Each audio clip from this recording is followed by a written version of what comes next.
आता एक मोठी बातमी समोर येतेय। अक्कलकोट येथील राज्य परिवहन महामंडळाच्या विश्रांतीगृहाची दुरावस्था झाल्याचं पाहायला मिळतंय। एसटीच्या विश्रांतीगृहाच्या छताला गळती लागलीय। दिवसभर वाहन चालवणाऱ्या एसटी चालकांना रात्रीची झोप मिळणंही कठीण झालंय। 300 कर्मचाऱ्यांसाठी केवळ एकच बाथरूम असल्यानं एसटी कर्मचाऱ्यांचे मात्र आतोनात हाल होत आहेत। आगार प्रमुखांना तक्रार करूनही सुविधा मिळत नसल्याची तक्रार आता एसटी कर्मचाऱ्यांकडून करण्यात येते। ही दृश्य आपण पाहतोय अक्कलकोटमधून। अक्कलकोट येथील राज्य परिवहन महामंडळाच्या विश्रांतीगृहाची आता प्रचंड प्रमाणात दुरावस्था झाल्याचं पाहायला मिळतंय। एसटीच्या विश्रांतीगृहाच्या छताला गळती लागलीय।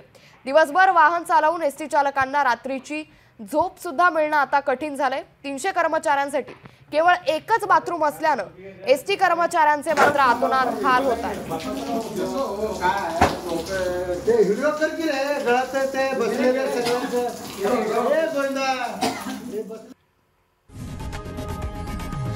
लोकशाही मराठी ऐका, पहा, जागरूक रहा।